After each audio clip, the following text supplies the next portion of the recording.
I'm gonna do something a little different than what I normally do. I'm fixing to go feed Roof Cat here, which is why I'm down here. But I'm gonna talk about something that is a topic of many conversation. Yesterday's video, Sunday morning's video, I cut out 24 minutes of me talking. I just sanded and talking. I was thinking, yeah, nobody wants to listen to me pontificate. But I am going to do a video on what I was talking about yesterday, and I deleted it. I'm going to be a little more concise, and it involves generators versus solar power. So let's go in here, feed my Roof Cat.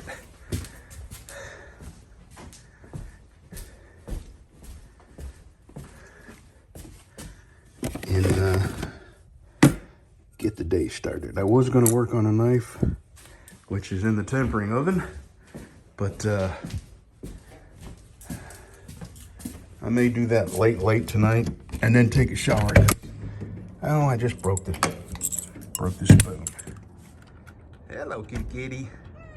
Good morning, sweetie. Good morning. I'm a little late. I'm sorry.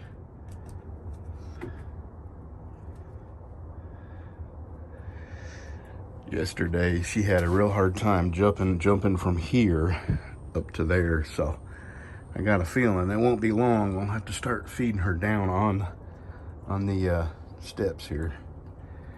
For those that don't know, this is just a feral cat that has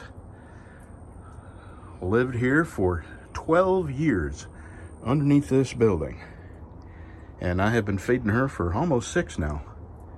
Every day. And now that she's older, for some reason, she's hanging around till late afternoon, so I'm giving her a whole can of food in the morning and half a can of food at night before I go home. You don't need to leave, sweetie. I'm not doing nothing. I'll get out of here and leave her alone. She's not a trustworthy cat, and I call her Murder Cat sometimes because she does not want me to get near her. All right. So I'm going to talk about my generators, and I'm going to talk about the tornado that we had go through here. See all these trees that are down back here? We had a tornado come through the backwoods here and just destroy the property.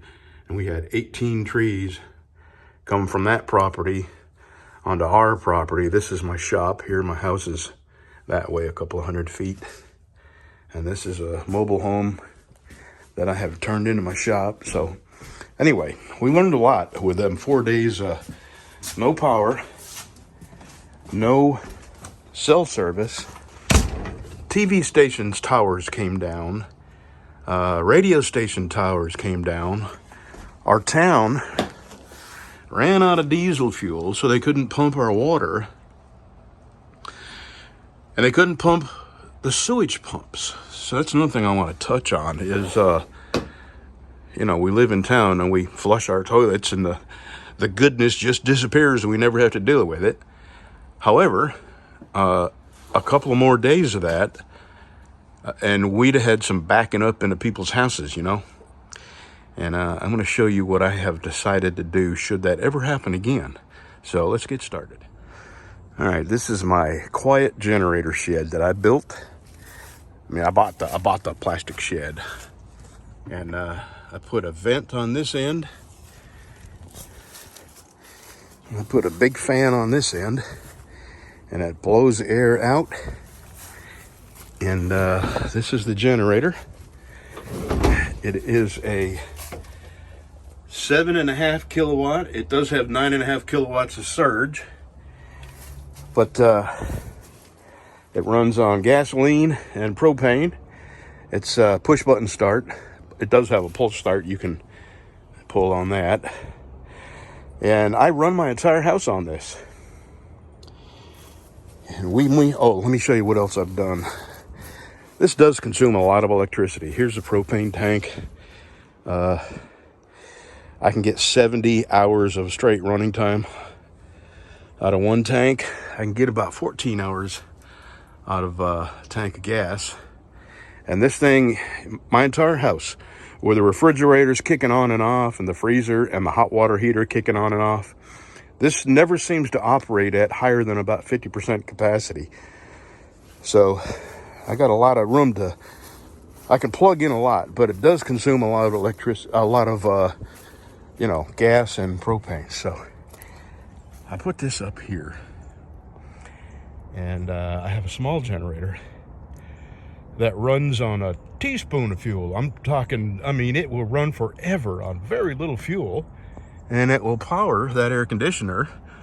Or in the winter, it will power one of those 1500 watt ceramic heaters, and it'll keep the bedroom warm. So my plan is to shut this big generator off when it's not needed, run it as little as possible to make my stored gas and my propane last as long as possible. And I'll give you an idea how much gasoline only I use. I didn't have propane then. For 4 solid days, I ran this. I stopped at midway to change the oil. Matter of fact, I keep everything here to change the oil. Here's a pan there that I drain the oil in, so it's really easy to do. 4 days, ran it solid, non-stop, besides changing the oil. I used 135 gallons of gasoline. That was just astronomical amount of gas. And it was a real waste for the length of time that I used it. I should have just cranked it up, let my hot water heater heat up, let my refrigerators run their cycles and my freezer run their cycles, and then shut it off, and then just run my little generator. And if that ever happens again, I'll do that. I mean, if we just lose power because of a storm, it's not going to last more than 6 or 7 hours. I'll just go ahead and run this. But if we ever have that kind of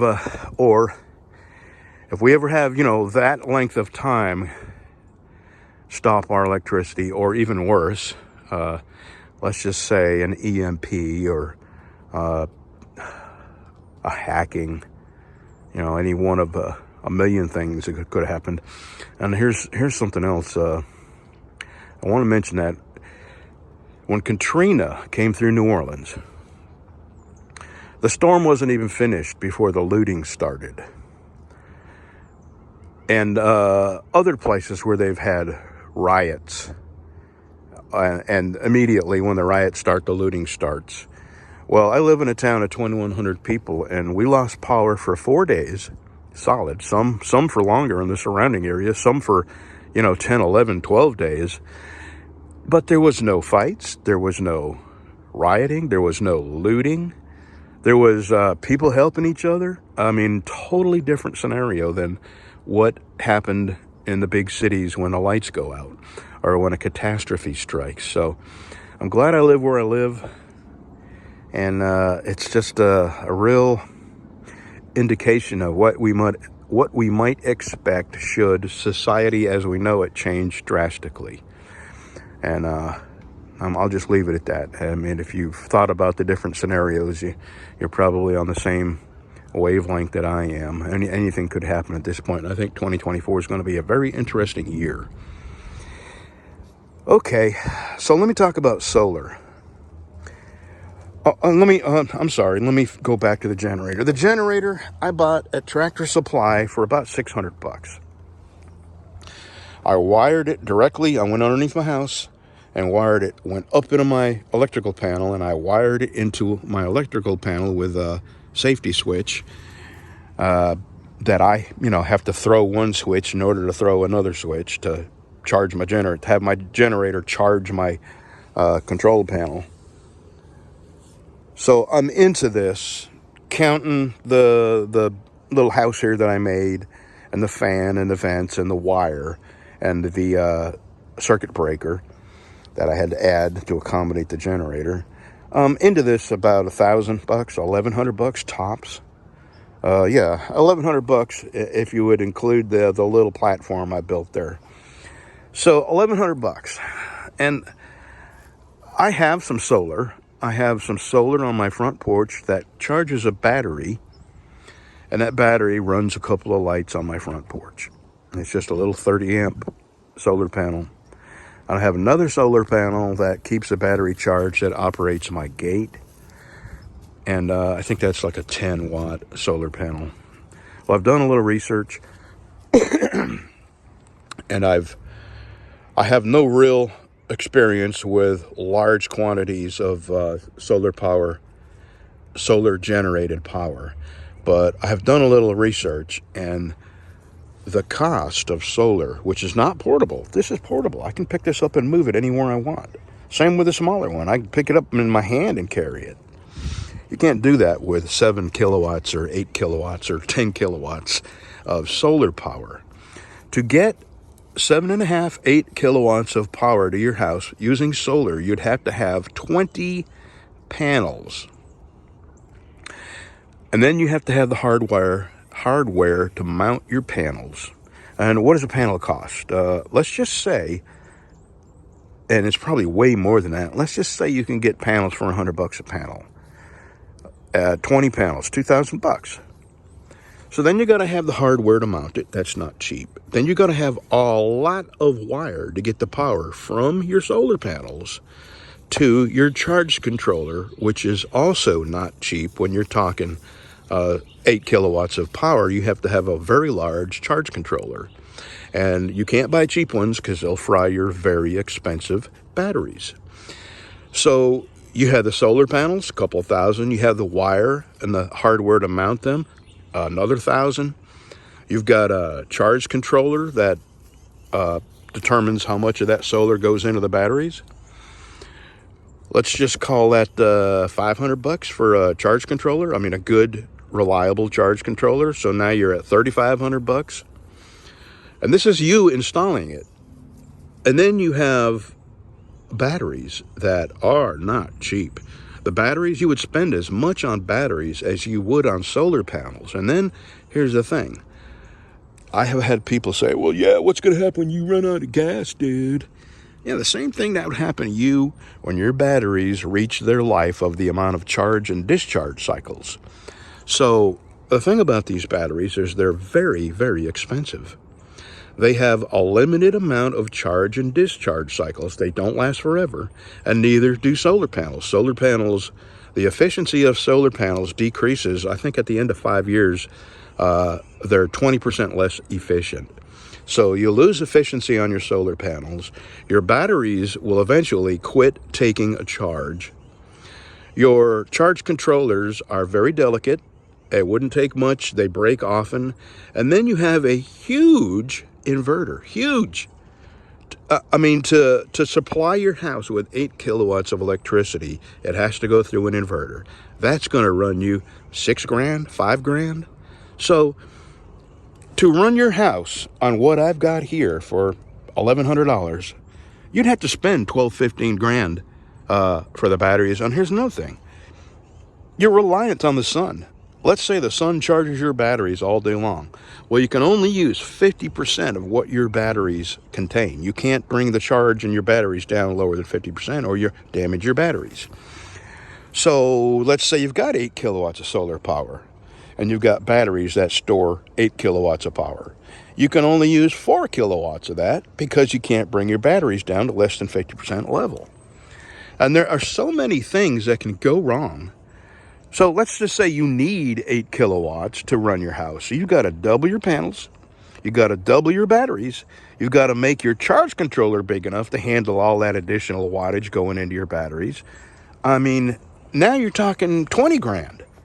It's just cost prohibitive, and the return on investment, I just don't see it there. And I've looked at lots of other videos of people who compared the cost of installing solar and running their house on solar versus the cost of paying for electricity, and it's not there. You're talking a 30-year ROI, and it's not going to happen. None of that stuff is going to last that long. You're going to have to replace batteries, you're going to have to replace a charge controller, and your solar panels will decrease in efficiency over that amount of years till eventually they put out nothing. So I'm not against solar. Solar has some logical applications, like my gate opener.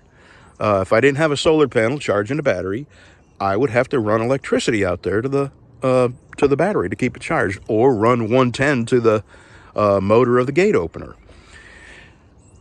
So I can't think of anything else to say comparing a generator to a solar panel. And I'm only doing this video because on some of the prepper forums I go to, you have these people that, and I talked about precious metals yesterday, you have these people who are in favor of, if you've got your guns, if you got your ammo, and you got your food stored, and you have a means of electricity and a garden and a way of producing water. Okay, you've done all that. So now what? You're going to leave your money in the bank? Who's going to leave their money in the bank at a time like this? So it makes sense to put it in hard assets that you have in your possession. And in my mind, I've got all the firepower I need and everything that goes along with it. I can't store any more food or water or gas. So it makes sense to spend what dollar you have on silver. And I'm not saying I do. My wife and I are retired. We live on very small Social Security checks, and there's not enough extra to buy silver. But there are lots of people who are employed who end up with money at the end of the month. And the best thing in my mind to do with it is if you've got all your other assets purchased and you're squared away, it does not make sense to me to leave it in the bank and become worthless day after day after day, worth less day after day. So silver, precious metals, it just makes sense. Okay, you have those people that agree with me and, probably buy precious metals. And then you have those that disagree, but they're not content to just let people who want to buy precious metals buy precious metals. They're angry. They get very angry. And they even resort to saying, well, I'll just come with my lead and brass and take your precious metals.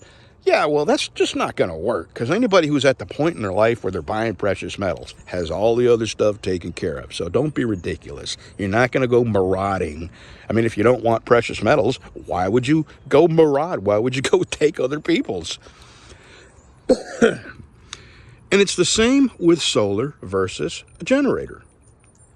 You have those solar bros that are so adamant that generators don't make any sense. And I've spoken to you about this from experience. And there's not many people that have gone through what we went through. Just look at the woods there. Can you imagine what we endured and the length of time and all the other things that happened to us because of this? All that's over there is what our yard looked like. I mean, these two trees were the last two right here that my wife and I cleaned up. So this thing and my other little generator, which I'll probably go down there and show you my other little generator, it's also a dual fuel like this. But I have a smaller tank for that. I have 3 tanks for this, propane tanks. And I'm not going to mention a figure for the amount of gallons that I have. I did mention that I had to go refill 135 gallons. Well, I still had more than enough to last me several more days. And I treat it and I cycle it through my vehicle and it never goes stale. That's another thing that the solar bros say, well, you can't keep that forever.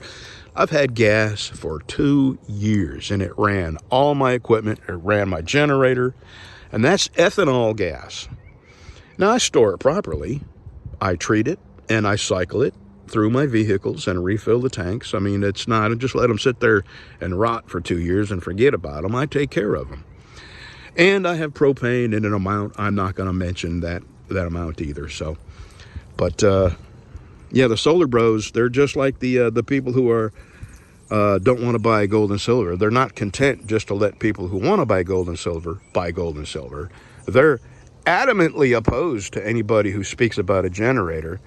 And because they spent 20 grand on a solar unit, anybody who spent 1,100 and gets way more out of it is wrong. So it's just a bizarre thing in the preparedness world that's happening.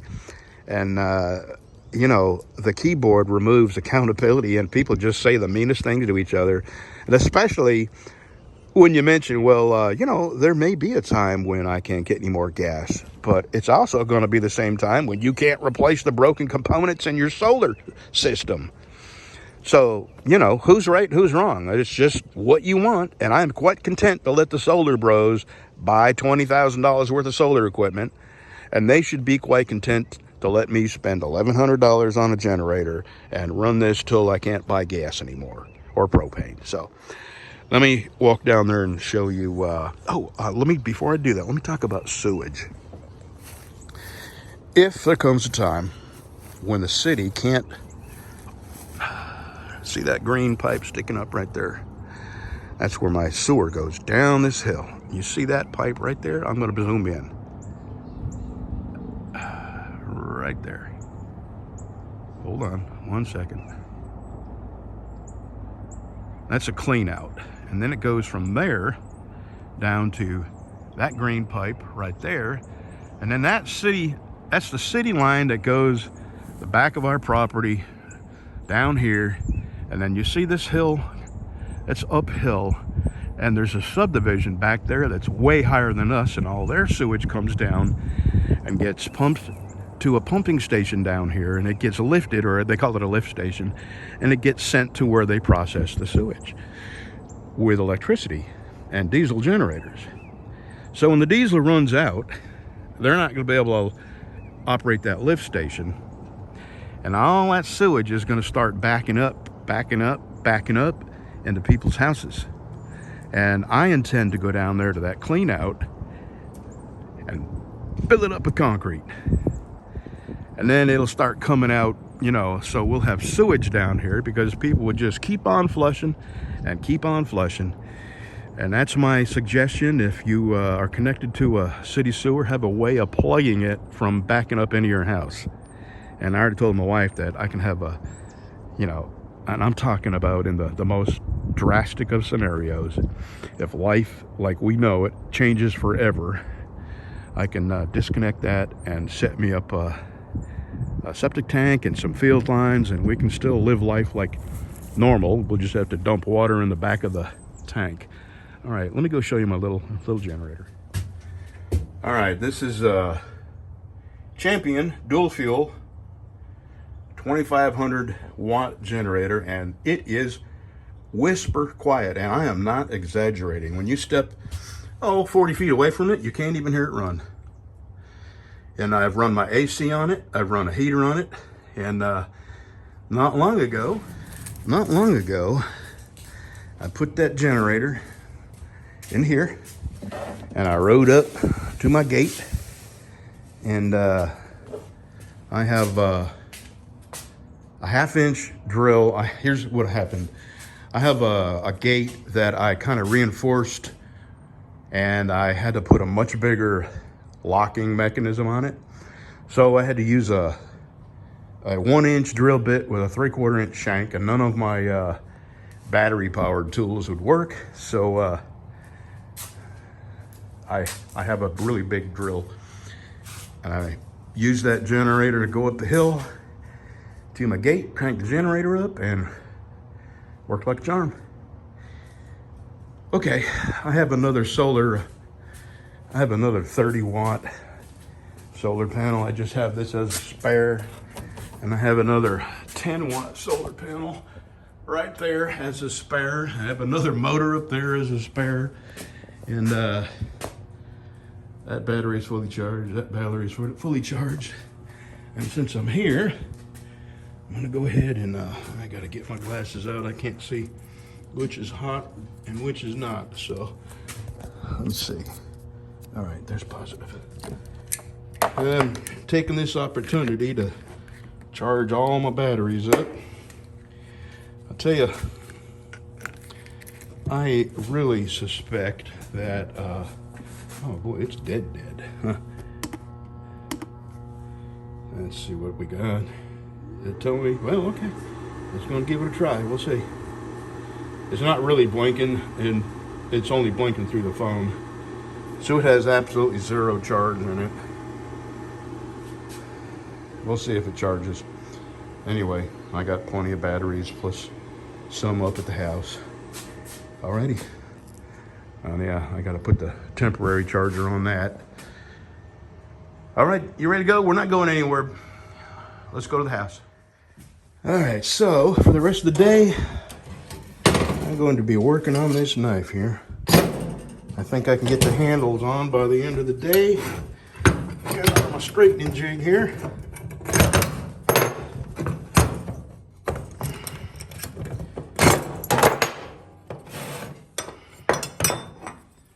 All right, we'll go in here and see if it's has a warp in it or not. You coming, Breezy? Oh, it's warm in here. Come on.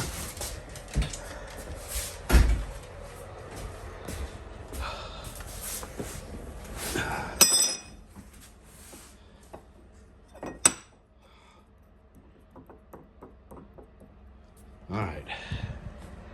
So that's my prediction for 2021. No, actually, I haven't given you my prediction. Hold on, let me get my dog up here. Let me say this: 2023. My God, what a year, huh? For me and my wife, anyway. Between the death of Sonny and my surgery and my recuperation and how long I was sick before my surgery, and then my wife getting sick, and now I got to go back in the hospital. Just 2023 was an amazingly difficult year, and I hope 2024 is better, but I got a feeling, and I think a lot of other people in this country have the same feeling, because there's people buying precious metals, there's people buying, you go to any Walmart or Kroger's, and the Spam, the beans, the rice, you know, they're in short supply, and the prices have gone up on all the things that people would normally put back. Same thing with water. You go to Sam's, and people are buying water and coming out of there with buggies loaded with water. I think there's a lot more people on the same wavelength than we realize. We're not, you know, people used to look at preppers as being a little nutty. But I think very soon people are going to be looking at preppers as wise and having foresight. Who knows? Here's a prediction I want to make about Taiwan. And I just kind of the bell went off in my head this morning. Over the voices. I remember when Xi Jinping came here, what's it been, 2 or 3 weeks now? Came here and had a big meeting with Mr. I can't complete a sentence, Joe Obama. And, you know, he wasn't meeting with Obama. He was meeting with all the people who control what's going on.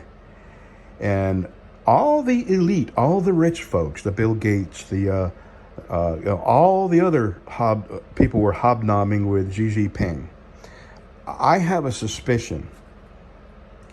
Oh, and last night, Xi Jinping had a speech, and in his speech, he said that 2024 is the year that they're going to reunify with Taiwan. I suspect that he came over here and told the powers that be, you can either let this happen or you can be involved in yet another war. And we are spread so thin across this world that there's absolutely no way I think we could win a conflict with Taiwan against China. I just don't think, I'm probably not supposed to say them words, you know, they have this algorithm that whatever words they just don't want you to talk about, the algorithm boots your video out, so I won't use those 2 words again. But I believe we're going to quietly let that big country take over that little country, because the big country, they don't want to destroy that little country. They want the stuff that little country has, which is the chip manufacturing plants and the laborers and the technology and the people that know that go with it. So they don't want to destroy that. They definitely want to peacefully take control of it. So that's my prediction, that the big country will definitely take that little country this year, 2024, and it will be a mostly peaceful transition, and we won't do a thing about it like we promised we would. And I don't have a dog in the hunt. I don't really care. What I care about is our country and our young men.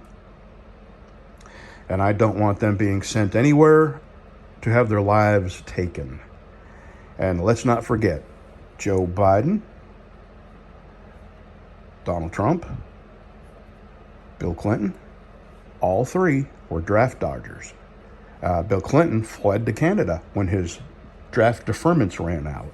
Donald Trump, after a lifetime, he was in the ROTC, he was a sportsman, he played golf, and then suddenly when he ran out of deferments, he developed bone spurs that prevented him from going to Vietnam. Joe Biden. Joe Biden was an athlete, according to all his books that he's written about himself. He was a very good athlete, played tennis, played football, played basketball, baseball. And then when his draft deferments ran out, he suddenly developed asthma and couldn't go to Vietnam. So it just pisses me off that these people have gotten into a position where they can send your children to be, I'm not going to use that word, to have their lives taken from them. And they didn't have any skin in the game when their country called them. All right. Thank you for being my subscriber, if you are. And to those that just happen across this video, you can disagree with me and you can leave your comments, but I'm not going to argue with you about how I feel. You're not going to change my mind. I don't care if I change your mind. And if you have a different opinion, you're welcome to it. And you're not going to get an argument from me. But if you get in my comment section and you call names and you're rude, I'm just going to remove your comment. And if you don't see your comment back there, come back and leave it in a polite fashion. I don't care if we disagree. I don't. I care about me, my wife, my little piece of earth here. And that's the extent of my concern about how you feel and what you think of me. So to everyone else, you're an important part of my life, my subscribers, and I appreciate the time you give me. So let's just hope we have a better 2024. See ya.